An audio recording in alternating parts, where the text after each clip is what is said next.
첫 번째 주제는 미-이란 긴장과 글로벌 에너지 시장에 미칠 영향입니다. 요약하자면 미이란 갈등은 단기간에 해결될 기미가 없고 호르무즈 해협 봉쇄로 전 세계 원유 공급이 크게 줄어들면서 에너지 안보와 시장 구조가 재편될 가능성이 큽니다. 주요 석유가스 기업 CEO들은 공급원 다변화와 비축 확대 등 에너지 안보 중심의 투자 전환을 권고하고 있으며 시티는 협상 난항 시 단기적으로 유가가 상승할 위험이 크다고 경고했습니다. 시티의 시나리오에 따르면 단기 2개월 브렌트 전망은 배럴당 120달러로 유지되고 중국의 수입 축소는 단기 완충 요인으로 작용하고 있습니다. 상세 내용입니다. 미이란 갈등은 단기간에 해소될 조짐이 없으며 호르무즈 해협 봉쇄로 전 세계 원유 공급이 심각하게 타격받고 있습니다. 전쟁과 해협 폐쇄로 거의 10억 배럴에 달하는 물량이 줄었고 봉쇄 전에는 전 세계 원유의 약 5분의 1이 이 해협을 통과했습니다. 군사적 무역적 긴장이 지속되며 산발적 교전과 미군의 공격, 제재가 이어져 불확실성이 큽니다. 한 달여 전 합의된 일시적 휴전도 잦은 충돌과 공세로 위태로운 상태입니다. 주요 석유가스 기업 CEO들은 이번 사태가 글로벌 에너지 체계를 근본적으로 바꾸고 에너지 안보 우선 정책을 촉발할 것이라고 경고했습니다. 각국과 기업은 공급원 다변화, 비축량 재축적, 인프라 중복성 확보를 추진하고 있어 석유 탐사 생산 투자가 늘어날 전망입니다. 심해 해상 유전과 아프리카 등 미개발 지역에 대한 투자 매력이 커지고 원전, 지열, 그리드 현대화 같은 저탄소 분야에도 계속 자금이 유입될 것으로 보입니다. 시장 영향 측면에선 전반적으로 원유 시장이 과거 예상한 잉여에서 큰 공급 적자로 전환됐다는 평가입니다. 시티는 미이란 협상이 난항을 겪을 경우 유가 상승 위험이 커진다고 경고하면서 단기 3개월 브렌트 전망을 배럴당 120달러로 유지했습니다. 시티의 분기별 시나리오로는 2분기 평균 110달러, 3분기 95달러, 4분기 80달러가 제시돼 있습니다. 다만 중국의 최근 수입 축소, 약 하루 240만 배럴의 감소가 단기 완충 요인이 됐습니다. 부차적 영향으로 미국 원유의 전략적 중요성이 커졌고 미국산 원유 수출은 전쟁 기간 기록적 수준을 기록했습니다. 전쟁이 장기화되면 평상시보다 높은 유가와 에너지 안보 중심의 투자 정책 재편이 지속될 가능성이 높습니다. 두 번째 주제는 반도체 테크 섹터의 급등과 AI 칩 수요 확장, 그리고 인텔과 애플의 칩 위탁 생산 파운드리 예비 합의 보도입니다. 요약하면 메모리 부족과 AI 수요 전환으로 마이크론 주가가 급등했고 메모리, CPU, 패키징, 광통신 등 데이터 센터 전반에 투자와 수요가 몰리고 있습니다. 인텔과 애플의 파운드리 가능성 보도로 인텔 주가가 추가 상승했으며 다만 일부 애널리스트들은 현 랠리를 닷컴 버블과 유사하다고 경고합니다. 메모리 스토리지 수요는 AI 인프라의 핵심으로 떠올라 하이퍼스케일 고객의 설비 투자가 내년 말까지 1조 달러에 이를 수 있다는 전망까지 제기되고 있습니다. 상세 내용입니다. 반도체 테크 섹터가 급등했습니다.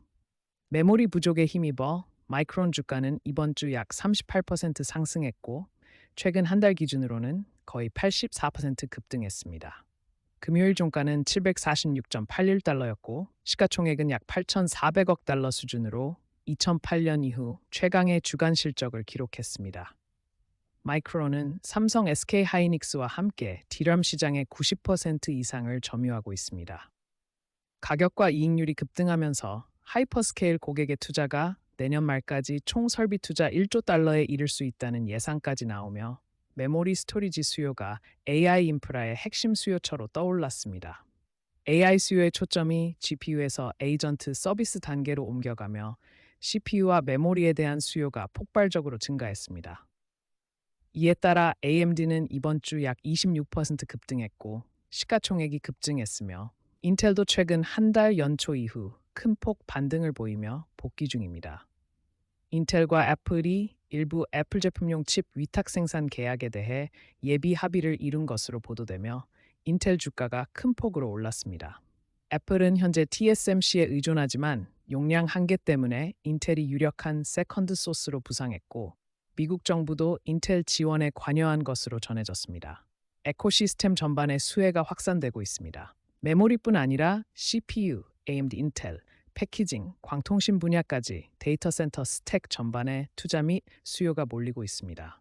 다만 과열 우려도 큽니다. 일부 애널리스트는 반도체 랠리가 1999년 닷컴 버블을 닮았다고 경고하며 PHX 반도체 지수의 25-30% 조정 가능성을 제기하고 있습니다. 요약하면 메모리 공급 부족과 AI 전환, 챗봇에서 에이전트로의 이동이 메모리 CPU 수요를 폭발시키며 마이크론, AMD, 인텔, 코닝 등으로 자금이 확산되고 있고 인텔, 애플, 파운드리 가능성은 업계 판도를 바꿀 잠재력이 있지만 밸류에이션 측면에선 버블 우려가 상존합니다. 세 번째 주제는 ABC가 트럼프 행정부를 상대로 제기한 표현의 자유 침해 주장입니다. 요약하자면 ABC는 FCC가 낮 시간 토크쇼 The View를 겨냥한 조사로 제1수정권을 침해하고 있다고 주장하고 있습니다. 쟁점은 방송사가 특정 공직 후보에게 시간을 주면 경쟁 후보에게도 동일한 시간을 줘야 한다는 equal time 규정이지만 보도 인터뷰 프로그램은 예외로 인정돼 왔고 ABC는 FCC가 2002년 The View를 예외로 등록했다는 점을 근거로 방어하고 있습니다. ABC는 FCC의 최근 행보가 전례 없고 정치적 보복 가능성을 내포하고 있다고 비판하며 이 사안은 2026년 중간 선거를 앞두고 방송사의 편집 자율성과 표현의 자유에 큰 영향을 미칠 수 있습니다. 상세 내용입니다. 무슨 일인지부터 정리하면 ABC는 연방통신위원회, 트럼프 행정부가 낮 시간 토크쇼 The View를 겨냥한 조사로 자사의 제1수정권, 즉 언론 표현의 자유를 침해하고 있다고 FCC에 제출한 소송성 문서에서 주장했습니다. 쟁점 규정은 방송사가 특정 공직 후보에게 시간을 주면 경쟁 후보에게도 동등한 시간을 줘야 한다는 오래된 equal time 규정입니다. 다만 보도 인터뷰 프로그램 등은 예외로 인정되어 왔고 FCC는 2002년에 The View를 Bona Fide News 인터뷰 프로그램으로 예외 등록했다는 점이 ABC의 핵심 방어입니다. 조사 계기는 올해 민주당 텍사스 상원 후보 제임스 탈라리코의 출연 이후 FCC가 그 출연이 규정 위반인지 들여다보기 시작한 것입니다. FCC는 휴스턴 ABC 계열사 KTRK에 The View가 예외에 해당하는지 재확인해달라고 명령했습니다. ABC의 주장은 FCC의 명령이 전례 없고 권한을 넘는 행위이며 기존 관행과 판례를 흔들어 정치적 표현을 위축시키는 흔히 말하는 chilling 이펙트를 초래한다고 비판한다는 것입니다. 또한 보수 성향의 라디오 진행자들은 조사를 받지 않는 등 차별적, 보복적 집행을 하고 있다고 지적했습니다.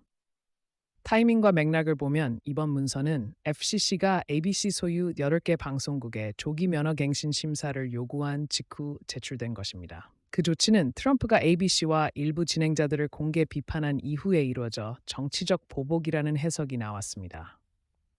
FCC 의장은 트럼프가 임명한 브랜던 카입니다.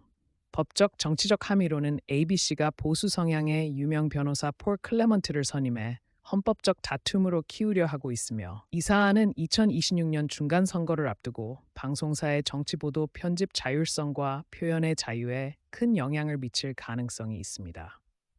FCC는 법에 따른 검토를 하겠다고 밝혔고 소송 행정 절차가 길어질 전망입니다. 민주당 위원인 애나 고메즈는 디즈니의 대응을 지지했습니다. 네 번째 주제는 시장의 양극화와 인플레이션이 연준의 금리 인하 여지를 제한하고 있다는 점, 그리고 일부에서 거품 경고가 나오면서 투자자들은 조정 시 대체 자산에 눈을 돌리고 있다는 것입니다. 요약하면 경제 회복은 계층별로 극명하게 갈리는 K자 양상을 보이고 있고 인플레이션이 지속되며 연준의 금리 인